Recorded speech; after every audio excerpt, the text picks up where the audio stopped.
And we are live. Welcome to the latest episode of the Risk Reward Show. My name is Chris Mercado, aka Mr. Risk, and as usual, I am joined by Mr. Reward, aka Mr. Hair Growth. Right, that's right. And as usual, we are here to help you find the upside in your career, in your business ventures, and also maybe in your personal lives. So to get started, let's do a little bit of a weekend recap. So, Derek, did you do anything fun over the weekend? My weekend was me putting my phone in my drawer and not looking at it for Saturday and Sunday. The rain helped out a lot because I was, just not doing it. I mean, it kept me just inside. But what I will say is me and my wife, we did catch up on The Walking Dead. So that was a lot of fun. Awesome. And I felt like The Walking Dead as I got caught in the rain. What is that, like Saturday? And it really took me out yesterday. So I did some resting, caught up on some crate videos, which were hilarious. Yes. Crate challenge videos. But however, on Saturday, I had a nice time working with a lot of professionals through Parachute Bridge, which was like a career development program, again, helping folks secure their next role. And it just dawned on me how much of a service that you and I provide to our respective businesses to help young professionals and also, some like mid-career professionals secure their next roles. There were people there from Ivy League schools who like never got the insights that we shared in our previous episodes, or you've seen me share in previous workshops, nuggets I've seen you share. Like I had to introduce folks to jobscan.co, and I remember you sharing with me that resource like 2 years ago, right? Mm-hmm. And first time they heard about it, I had to explain like ATSs to them. A couple of them did not know, and these are folks who have college degrees. Again, some folks are from Ivy League schools, so it really validated what we do here on the Risk Reward Show in terms of helping people find the upside in their careers, but also in our respective businesses. So I wish them well. I'll probably rejoin them at some point on an upcoming Saturday. Mm-hmm. But yeah, I'm looking forward to continuing kind of like our impact in our respective companies and on the show. Cool. Yeah, I mean, it's crazy that you would expect someone going to some type of Ivy League. Like, I feel like if you're paying that much, you should be given that type of info in terms of like how to really really to just to navigate through like the job searching world. But the fact that they are finding this out for the first time, like that's just yeah. And then the crazy. compliments I was getting, like literally it was like 2 workshops over the span of like 3 hours. They were like, I got more here than my entire time at a boot camp. And I'm like, well, yeah. We had an episode on boot camps and how they're designed, Yeah. in order to be like factories churning them out. And, again, it just felt good to have that impact. And it was a Saturday morning, well spent. So yeah. That's good. Speaking of a weekend well spent, this Sunday was Hot 97's Summer Jam. So for those of you who are not from the New York area, I'm sure that even if you're not a hip hop or rap fan, there have been advertisements over the years of a large summer show by one of your more popular radio stations. I want all of you to know that when it comes to hip hop, the idea of a big summer festival started with Hot 97, really. So when I was organized by like a radio station. So the first Summer Jam was in 94. So I was a kid back then. But I saw the clips of Summer Jam this Sunday in the rain in New Jersey, Giant Stadium. or like Meadowlands, right? And you see kind of like the older guard of hip hop, but then you see like the hottest, newest, rappers out there too. So it's a great celebration of that genre. But I wanted to let people know that if you've been to a summer jam in a different state, different city, if it was hosted by a radio station, and it was centered on hip hop, it really started with Hot 97 Summer Jam. So I don't know. Have you been to Summer Jam? Any thoughts on Summer Jam, I've Derek? tailgated a summer jam. I haven't went inside of it, but I was outside. So What I year was mean, that? Who was the uh, headliner? I have no idea. It was just like a random like, hey, like, do you want to go? I was like, sure, cool. But it was probably like 5 years ago. But I feel like that alone is like, if anybody is there, like if you have like any set within that that concert, like you are like top notch. So for anybody who like doesn't know about the Summer Jam, it's like the concert. Like you have to be on it. Like people are begging to be on that lineup, like just because of the amount of eyes that are there. But I had no idea that it was happening this Sunday, especially with all of that rain. So kudos to everybody who stood out there. I have True friends fans. who got the pre-sale tickets, right? And they drove out there in the rain, troopers, and you could see like floor level, the huge crowd, like it Oof. was. And again, like I've actually never been to a summer jam, uh, partly because early on I was too young, Mhm. and then even a little bit later on I was just too broke, right, to drive all the way out there, buy like decent tickets to see it. But I would always go on Hot 97 and see like the reviews the day after. And I remember some of the more iconic moments centering around beef, like Oh beef yeah. from major artists. So I could think back to, and I grew up in Jamaica, Queens. So like 50 Cent and G Unit was the thing, right? For a certain time, let's call it like mid 2000s, right? But in like the late 2000s, the game kind of had a falling out. So Mhm. the game took shots at 50 Cent and G Unit on stage, right? Yep. And that made that more exciting. There was a Busta Rhymes one, I believe in the early 2000s. He brought out Eminem and 50 Cent, and they got at Ja Rule because at the time, like there was the Poor early Ja early Rule. poor Ja Rule, early days, but of that 50 Cent Ja Rule beef. But Busta brought out Mariah Carey too, right? Mm. Um, there's an early one which I had only heard of because it was like in the 90s, but late 90s, Big Pun beat up security right before he put out a He great went on show. stage. Yeah, right before he went on stage. And because he passed away, rest in peace. That was like his only moment on Summer Jam, Hot 97 Summer Jam. But the most I just want to iconic say it one, doesn't get more New York than that right there. yeah. Well, actually, it gets even like this next example is the most New York. Well, actually, hold on. There's two examples. One, Nicki Minaj, again from Jamaica, Queens. Like I kind of want to root for her, but she pulled out last minute because she heard a comment from like one of the Peter Rosenberg from Hot 97, Oh right? yeah, yeah, yeah. Mhm. So she heard a comment one year right before she was supposed to go on stage, right? So she refused to perform. So instead, the headliner became Nas and Lauryn Hill.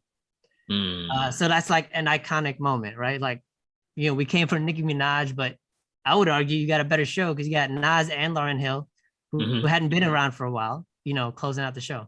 But the most iconic moment, and the reason I bring this up for two reasons. One, because you're Brooklyn and I'm Queens, right? Mhm. So I know folks who aren't from New York probably aren't going to feel this sort of rivalry. But there's literally something called the Brooklyn Queens Expressway. Like we're Mhm. forever intertwined. Right? But BQE but baby. Yeah, but in the early 2000s, the most iconic moment in Summer Jam, and I would argue top 5 in hip hop history, was Jay-Z headlining Summer Jam, Hot 97 Summer Jam, going on stage and doing Takeover, which was his taking shots at Prodigy of Mobb Deep and Mobb Deep as a whole on stage. He called Prodigy a ballerina, and he put up a picture of a young Prodigy in like a dance outfit because he was like a little kid in a dance studio, and he mocked Prodigy as a way of like getting at some like subliminal lyrics that were going back and forth. And at the end of Takeover, what one of the famous lines is like, "Ask Nas, he don't want it with Hov," right? So that's what catapulted the public beef between Nas and Jay-Z that lasted for years. Nas is Brooklyn, Mobb Deep, and Nas, it's Queens. That reasserted my like kind of allegiance to my borough. And I would also imagine that folks from Brooklyn were like amped up because Jay-Z took over. Of course. Yeah, I feel like I feel like that was a time when with whatever Jay-Z dropped, like anybody from Brooklyn was just on his side, like no matter what. Yeah, and I literally have lived overlooking Nas's old house in Queensbridge Projects. That's dope. Yeah, and Havoc from Mobb Deep also grew up in the same neighborhood in Queensbridge, and you know some other luminaries in hip hop. So that was the affinity when I saw the clips in Summer Jam. Just know it is big business, but Summer Jam itself really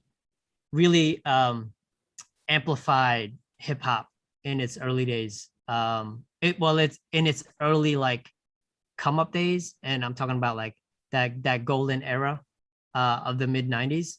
But now you see the genre so big and so much going on. Yeah, and to center it on what's coming ahead and the idea of beef. So Kanye and Drake beef. It's OVO versus good music, right? It's personal. You got Kanye putting out Drake's home address, which is on wild. Instagram.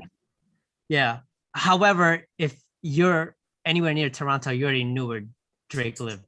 Yeah, but still, I feel like now we're in the I feel like now we're in the age where if people see that they go, oh, Drake lives here, let's go rob him or something like that. So I think for him to put like regardless if it's just him that's there, the fact that he put his home address, whoever lives at that home besides Drake, Kanye just put them all in some type of danger. So for Kanye to do that, I think that was like real like cheesy for him. It was low. It was low. Yeah. And then remember, like this beef started because Kanye, or no, it was Pusha T that outed Drake's kid, right? Yeah. Who would live in that house, right? So I think that got a little too personal, but I'm looking forward to the 2 albums coming out. It's Donda versus Certified Lover Boy. And I think they go to head to head. We might have to do an episode on like who's gonna end up number 1 versus number 2. I'm looking forward to that. But another big news in like music is Kendrick is leaving Top Dog Entertainment, which really was like based on him. For like over a decade and a half. So I was wondering how you felt about that too. Him leaving, I did hear like a bunch of like issues with regards to like him not being able to, you know, put out his music. Like other people also, like Absol hasn't put anything out for God knows how long, and he's been there for like a very, very long time. Schoolboy Q is he's like one of my top 5 rappers, but for him, I mean, he does put stuff out, but I feel like he has a lot more. But for Kendrick to leave there, I think that's a good power move, because I feel like if he starts his own, then he'll be as good as he is now. But I'm curious to see if he will start his own, or does he have a place in mind, or is he just going to stop music? Good points. But there's a theme here, right? This idea of like starting your own and this the sense of like independence. Mhm. It reminds me of like our idea to start the risk reward show. We wanted our own, right? And we Yeah. teamed up to do it, create our lane. And for the creatives out there, you know, once you build up a following, right? And I know it's a little scary if you have to go at it alone, but if you put out good work, um, and you connect with them on an emotional level, your fans will support you along the way. So, like kudos Kendrick, one of the most talented ever in music, regardless of genre. Um, so we're looking, to hear whatever that next album is, because that should be awesome We've as been well. waiting. Yeah, that's That's right. why. That's right. Um, so to transition from what we're looking forward to, as opposed to what's already here, you wanted to share your thoughts on how really here robots are. Yeah, I feel like we're getting closer and closer to iRobot being very, very real. Recently we had Tesla release their own like Tesla bot. I don't think it's real yet, but the fact that they're thinking about it, I think Elon is that wild enough to actually do it. So that's one thing. And then you had the Boston Dynamics. So this is a company that really just deals with all types of like robots. So I've seen videos of robots, walking, using like weapons and stuff like that. But the most recent one, they had this robot doing like parkour, and basically that's just like doing jumping and doing just like backflips and stuff like that. And Gymnastics. yeah, I mean, that's cool and all. I'm all for like robots helping out, like especially when I go to like a Stop and Shop and there's like a robot that walks around the actual aisle to help clean up. Like stuff like that is cool. But uh there's this joke by Bill Burr, and it's during his comedy special called the Paper Tigers. And there was an interview with 60 Minutes, probably like a couple of years back, where they had an actual robot doing I like watched that yeah, episode. yeah. And then the guy asks, I think his name was Charlie Rose. He asked the robot like, "What are your goals?" And then the robot goes, it's to be smarter than humans. Like you don't just that's something like a robot said that on like its own. You're like, whoa. Let's not glance over that. Like what kind of AI is going on to where this robot wants to be smarter than humans? But I mean, for Tesla to come up with something like that, I'm curious to see what Mr. Musk does. But it's just crazy to see like there is a lot of advancement going on with robots, which I think is cool. But I think people need to think about like iRobot also, because that's very, very possible. Yeah, so we've pointed this out in a previous episode. We actually showed on screen some insights from one of the leading consulting firms, McKinsey and Company, about some industry trends. I actually did review it recently because I think they put out something just like a few weeks ago. And I looked carefully at the part where they talk about the trends in tech and this idea of people-less programming. Mhm. So it's software coding upon itself. Yeah. And because we deal often with like tech talent, I hope and we try to do a good job telling folks about what the trends are to come. Like coding might not require people. So if you're going into that field, into those roles, I hope you are equipping yourself with the skill set to create these programs that build upon one another. Or it's probably not, or it's also an and you develop the emotional intelligence that machines would be less likely to have over us, right? That dimension, the emotionality part, they might be less likely to have that over us. They could be smarter than most of us, but the emotional part is, I think, where we take control and take advantage. So Yeah. don't just be great at coding, be great at interpersonal communication and emotional intelligence. Yeah, because there's literally platforms out there to where, let's say for instance, you had an idea for, some type of like some app or something. You can literally put in, this is what I want my app to do. This is the type of logo I want. And for anybody who is in a career within like, graphics as well as, that UX UI, this platform can literally do all of that by just inputting a couple of keywords and colors and stuff like that, and it will definitely spit out someone's logo, someone's branding guide, all of the key jobs that someone working in graphic design would actually do. So you're really spot on with that in terms of making sure that you're able to speak to people, having that like that EQ is very, very key. And this part of the weekly rewind is actually a great transition into our main topic.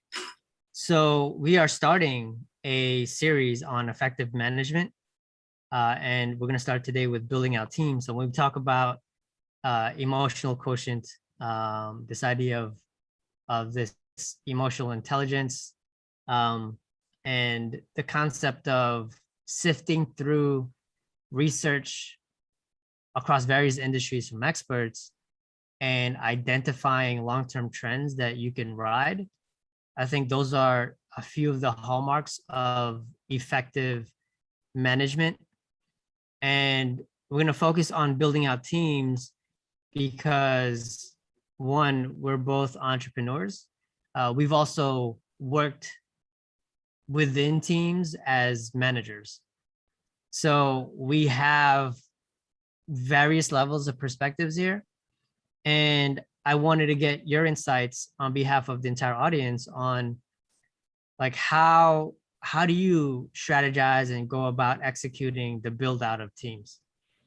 So there's two ways that I want us to kind of start this off. So like you mentioned before, it's either going to be on the managing a team within house, or building out your team if you're starting your own business. So I'll start with the building your own business, and definitely want your some like your insight also. But for me, it's really defining what I need.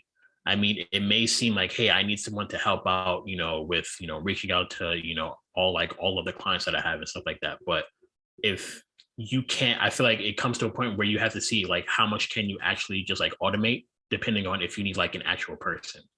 And if you need an actual person, you have to understand that funds is very, very key.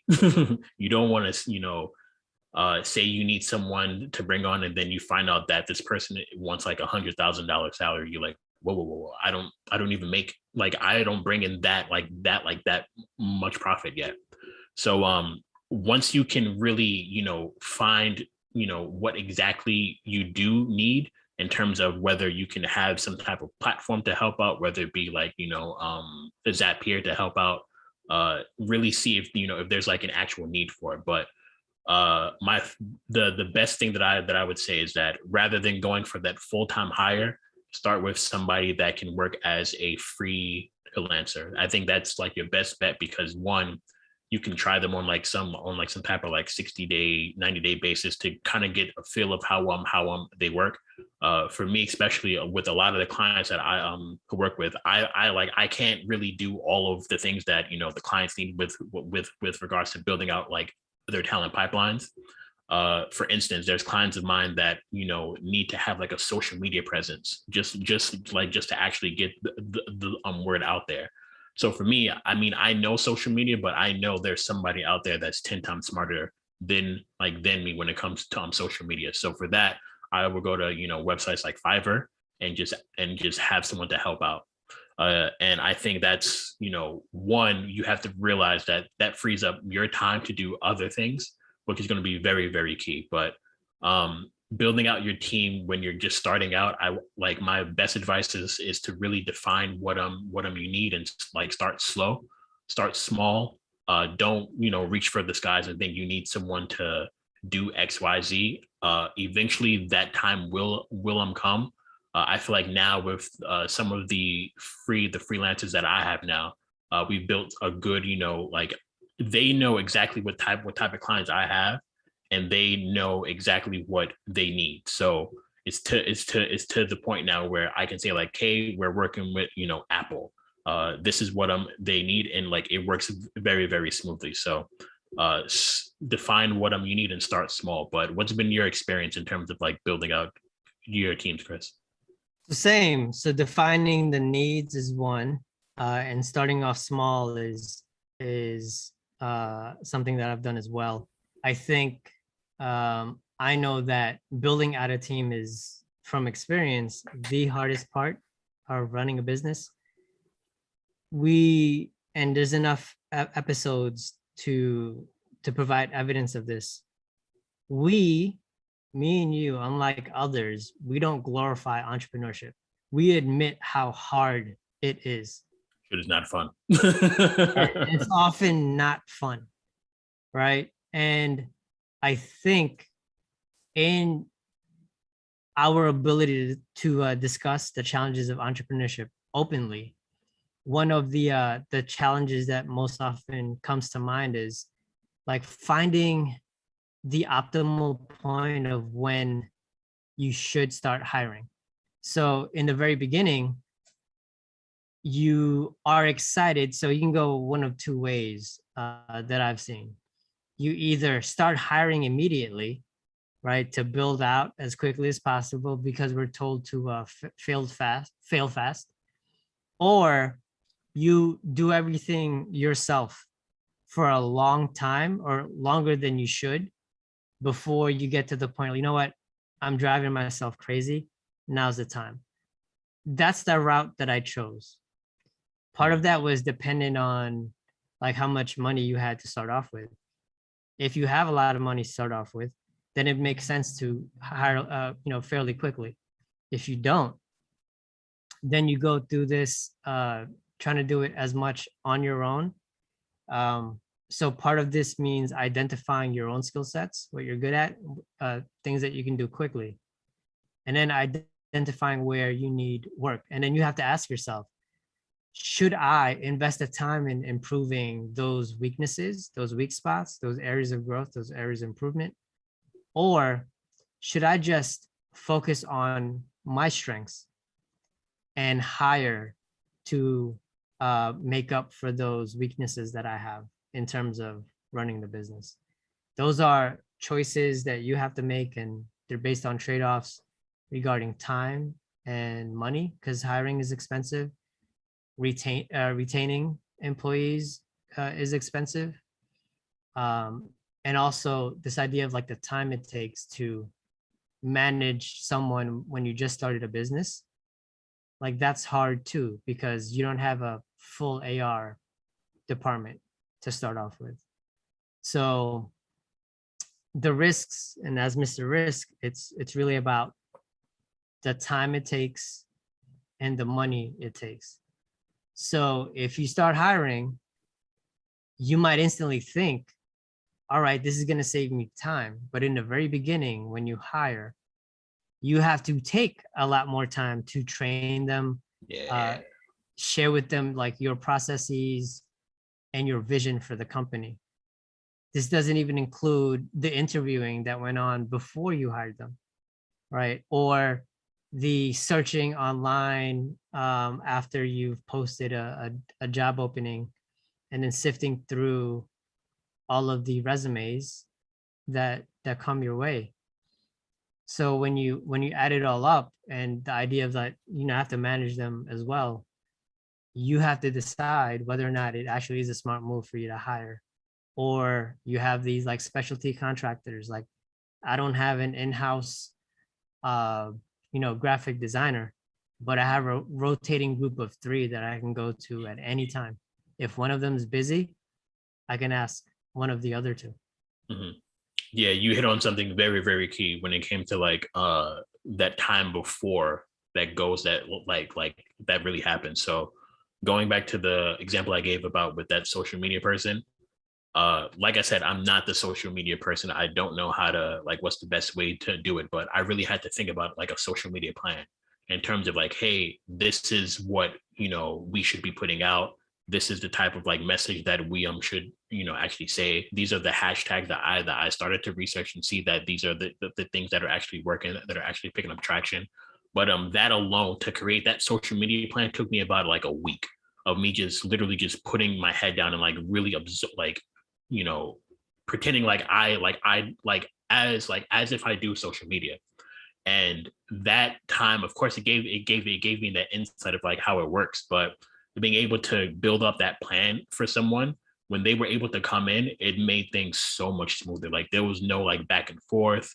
There was no like, hey, maybe we should we should do this and stuff like that. But I gave the person the plan. I let them know the actual vision, and they were able to put in their own like tweaks to it. I mean, of course, it changed because they know how it would work. But the fact that I had to sit down and create that social media plan and kind of just hand and give them that plan, like that was so helpful. But it took a bunch of time.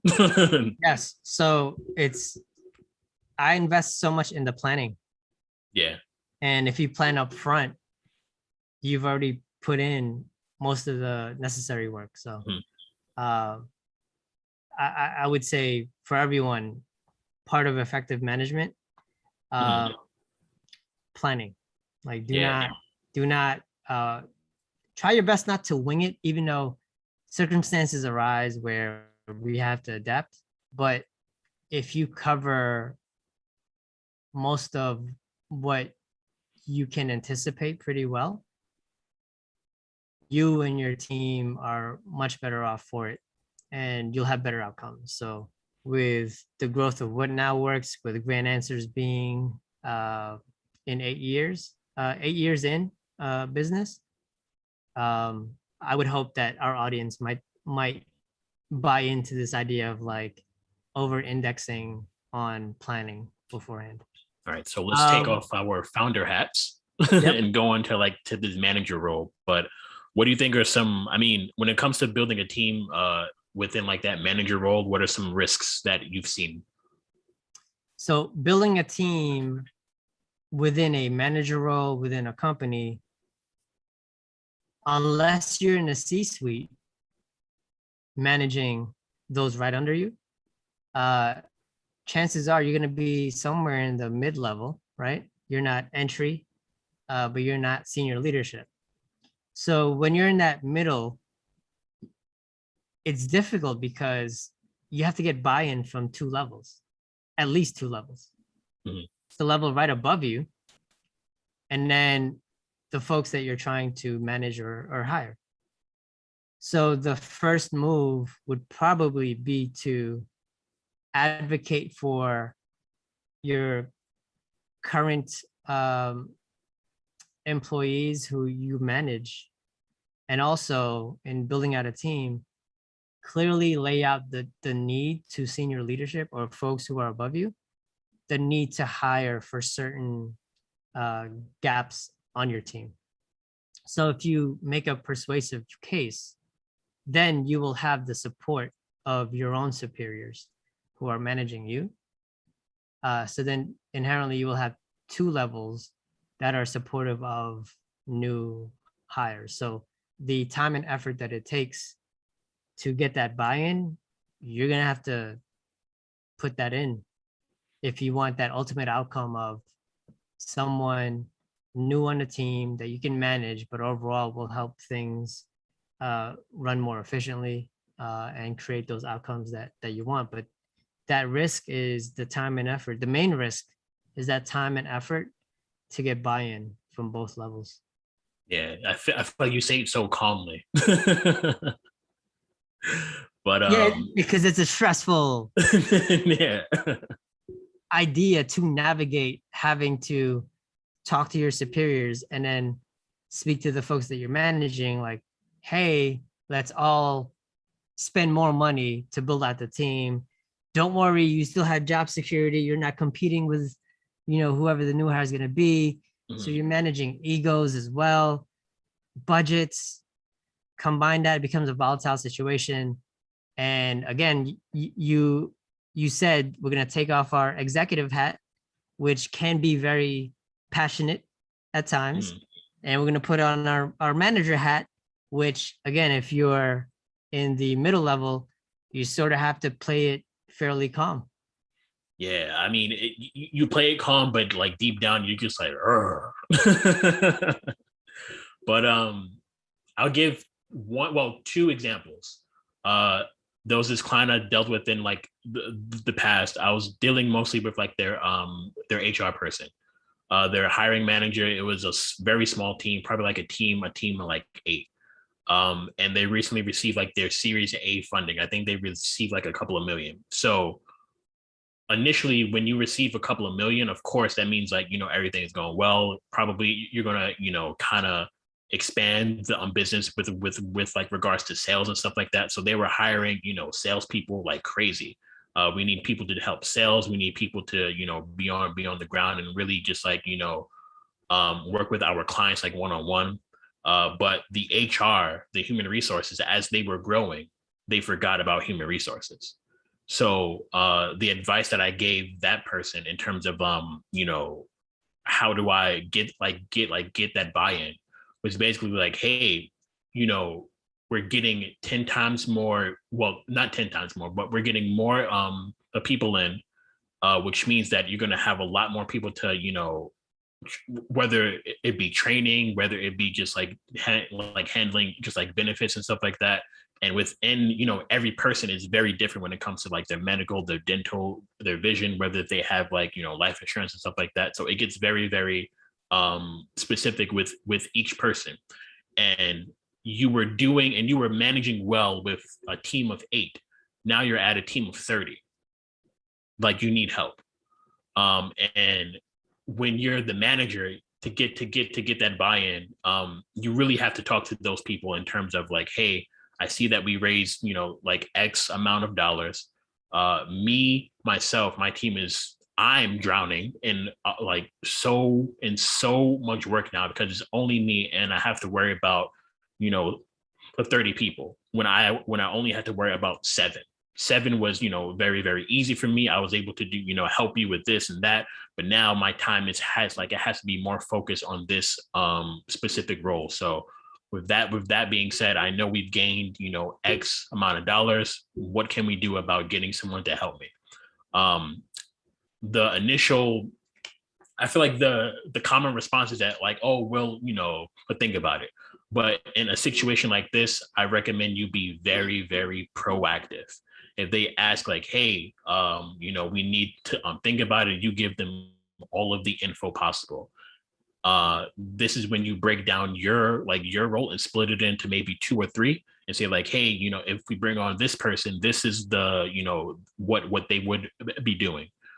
This is what I would be doing. And this is how we're both going to help the company as a whole.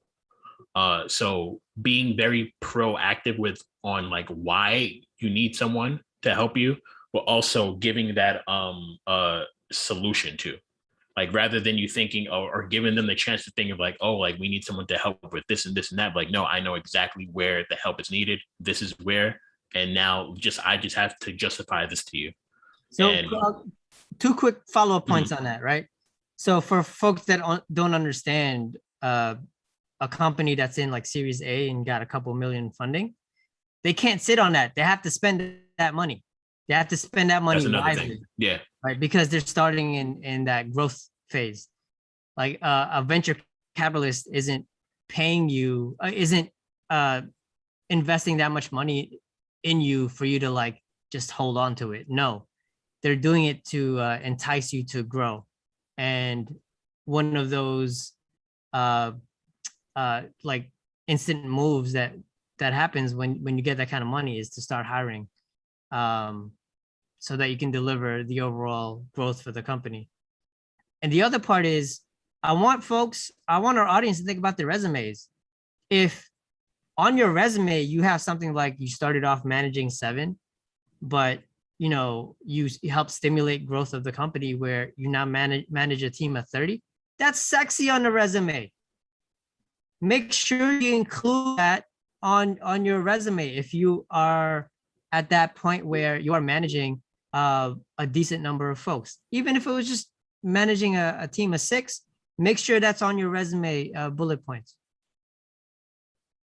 Yeah, I think that's key. I feel like people forget to add numbers on their resumes, especially like, you know, when it comes to that.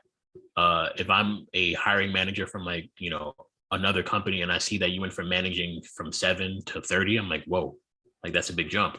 That's something for me to, you know, to actually talk about. And the fact that we have a team that's that size, I want to see how you were able to do it. And therefore that can lead you to like, you know, whatever role that we have open. Good point. Good point. Did you have another example? I mean, the other one was, you know, what if, you know, the team doesn't have like any funds coming in, but you're, you know, you're still drowning within work. I feel like for that, you would still have the same approach, but you have to be, you know, more persistent. I feel like you have to come with every solution possible. Like, hey, like where, like if we cut, you know, I mean, you probably won't have the exact numbers on like what's, you know, where the funds are actually going towards, but then that's when you can leverage, like, you know, let's say for instance, if I'm hiring or if I'm working in human resources and I'm the only one that's like hiring, or, you know, well, no, I take that back because I'm trying to think of an example to where my role actually brings in dollars. So let's say, for instance, if I'm like like a headhunter, and for every role that I bring in, or for every person that I place, it's like a 15. I get 15 percent of that first year's salary. Or if there's any way that you can find to where your role can bring in like actual dollars, I think you can like leverage that in terms of like, hey, if I'm able to reach this goal with this money that we make, I think this can pay someone's salary. That makes a lot of sense. That makes a lot of sense. So I think that's a great way of wrapping up this part one of our series on effective management. We look forward to any comments, and if you share, you know, like the channel, we can get even more input from folks so that we can refine some of our plans for this series on effective management, a little bit more so that it's tailored to your particular needs.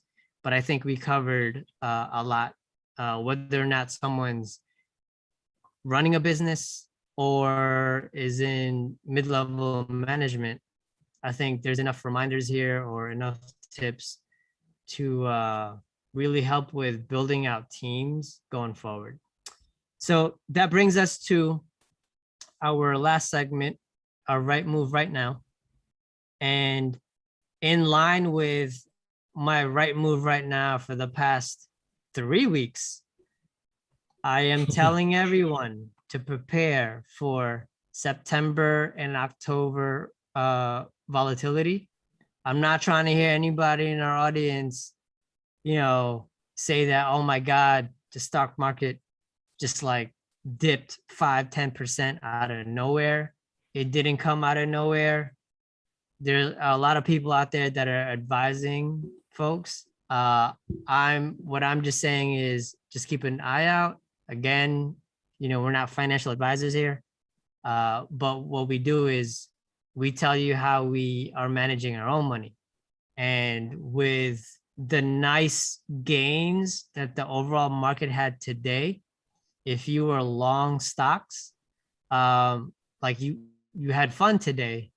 I had fun today. I also Definitely did. sold a third or like half of my positions across 5 different stocks. Right. I got rid of a couple that I might jump back into. And for some other stocks that I really like Unity, you know, I locked in some gains by selling let's say 30% of my stake, right? Mm-hmm. I also bought the volatility index options, call options, and I did this last week. When I did it last week, and we had those 2 days of like downturns in the market, I made 200 plus percent on my money Mm. in those trades. So I am playing for volatility, right? I'm at a place where I'm not at my highs from, was it March and April? It was just nuts, right? I was just feeling myself at that time. Now, I'm like, you know what? I've had a good year and a half. Let me play it cool, but I'm being very tactical. However, once I start to sense panic, maybe it's like late September, maybe it's early October. I have tons of cash ready, and whichever one I have the most confidence in, I am putting significant 5 figures worth of money. So when I say 5 figures worth, it could be in the form of options, Mm. but I smell a little bit of volatility, so I'm preparing for that. What's your right move right now, Derek? I mean, before I get into that, it sounds like we got to start like some type of stock club. Well, we're gonna do an episode coming up on, again, revisiting our stock market portfolios, and we're trying to time it in a way where it's going to be at a time of peak volatility where people are scared. That way, our rational and sometimes calm viewpoints might be even more helpful for our audience. So it's great that we talked about stocks when things were like running up high, right? But I think those who can manage the downturns, those are the ones that you listen to. So I play with an open hand. I might put out the stock list in an episode coming up. Let's call it late September.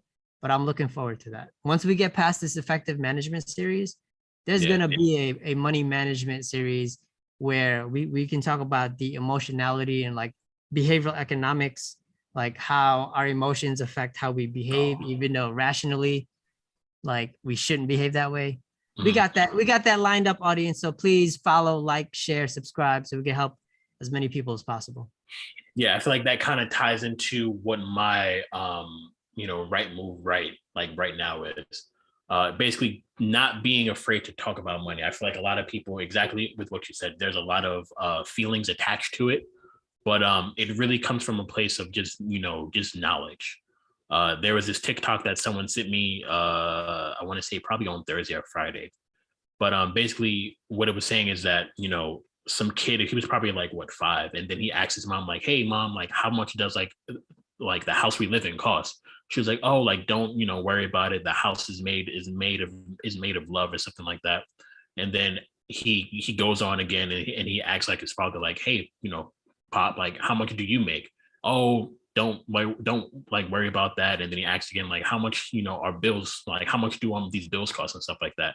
But then it gets to a point where he has to manage his own money, but he doesn't know how to because he was never taught money. And then that made me kind of reflect on me too, because I feel like growing up, my household wasn't the best when it came to like how to manage money. Like I always knew just like what it was, but I had those same type of like the conversations of like, hey, we have a house, like what does that mean, like how much did we pay for it and stuff like that. And my parents, they really didn't tell as much. I mean, they told some, but they didn't really give me the real just like details about it, in terms of like, hey, this is the mortgage we paid, this goes to interest, this goes to the principal and stuff like that. So this is stuff I had to learn at like a later age. And I feel like if I would have learned that at probably like, 15, 20, I would have been a beast. But I think it's very key that people, if you have a niece, a nephew, like a younger brother, a cousin or sister, or just like a child, and if they have any questions about money, talk to them about it, because it'll help them out in the long run. I can't tell you how important that is, and how deeply personal that is to me. Our our families would have been better off if they were just more open. Mhm. Like that TikTok video. I haven't watched it, but all I heard was missed opportunities. Mm. And if you teach them young, like those behaviors are built over time. It's hard to do it when they're older, because then you have to unlearn before you actually learn. And all it takes is a little bit of openness and maybe a little bit of humility. I understand that some people are sloppy with money. So do you want to just hold on and protect your ego? Or do you want your kids or your extended family to learn from that, so that overall everyone is better off? So I just hope that adults like let go of some of that and be a little more open. And again, in the show, look, we're not going to give you our account numbers, right? We're not going to give you our real time, yeah, our real time portfolio, holdings. But we do a pretty damn good job of being open and transparent about, this is what we're doing, this is what we're holding. This is like a percentage of our entire portfolio. We're not going to give you exact dollar amounts, but we're dealing with money, and you and I, we don't have like safety nets, right? That can support us if we get things very wrong. So we have to be pretty right most of the time. And I think those sources of advice are probably the best ones, because like we have no choice but to get things fairly right, because we did not come up in wealth and safety nets and resources that others have. So if it looks like we work all the time, we kind of do, right? Because we don't have those safety nets, and we're sharing all this knowledge, and I hope you all take part in this journey, and really learn from some of our hard learned lessons. And again, we want everyone that follows, like, you don't just have to ask a question, celebrate your accomplishments, and let's see if we could build upon those. So I think this is a nice way to close this episode. Let's celebrate one another in those comments, in sharing, and following the Risk Reward Show on YouTube, and also amplifying some of these clips on social media. Any last words, Derek? Bitcoin touched 50K this weekend. We back up, baby. That's right. We'll have ours, and again, we'll be talking about that in future episodes. Yeah, so man, thank you everyone for joining, and stay tuned for next week's episode. All right. See you guys next week.